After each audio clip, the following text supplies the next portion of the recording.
American football is one of the fastest-growing sports in Britain, but it didn't start with the NFL London games you see today. It's a story that began decades ago, built on military bases, grassroots passion, and some unforgettable highs and lows. This is the complete history of Britball, UK American football. The very first American football in the UK wasn't played by Brits at all. It was played by US servicemen stationed on bases after World War II.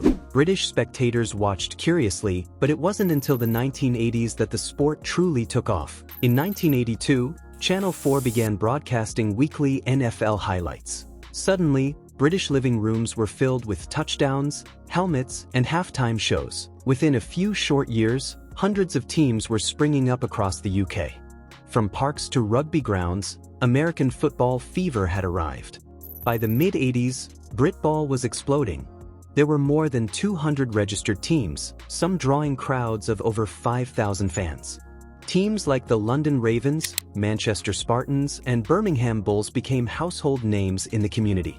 In 1985, the very first BritBowl championship was held, and suddenly the UK had its own Super Bowl.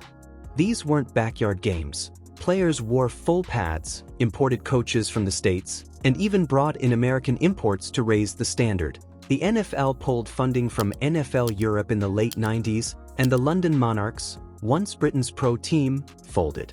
Sponsorship dried up, teams disbanded, and Britball attendance plummeted. Drops back, throws an arching pass upfield. Rangy Tom Pierce gathers it in on the dead run and races all the way to score for Los Angeles. A 72-yard touchdown play. The sport retreated to its grassroots, with only the most passionate players and coaches keeping it alive. By the early 2000s, Britball looked like it might disappear entirely. What saved Britball was structure.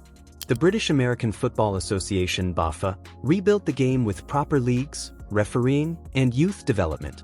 University football became a breeding ground for talent, especially with the creation of the Bucks National Championship, dominated in recent years by the UWE Bullets.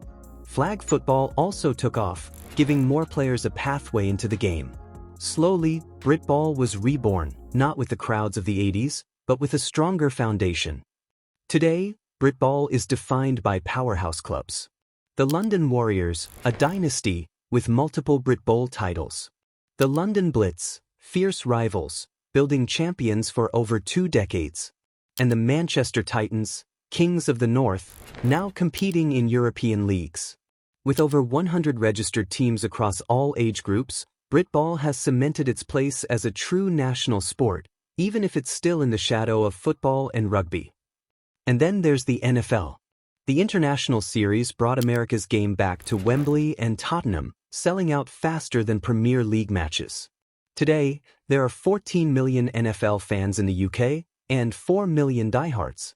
That passion is spilling over into Britball, with record youth participation and more visibility than ever. The big question is, could London one day host an NFL franchise? And if it does, how will that transform Britball forever? From military bases, to Channel 4, to dynasties and rebuilds, Britball has proven one thing. It's here to stay. What do you think the future holds for UK American football? Drop your thoughts below, and subscribe for more stories from Britball Nation.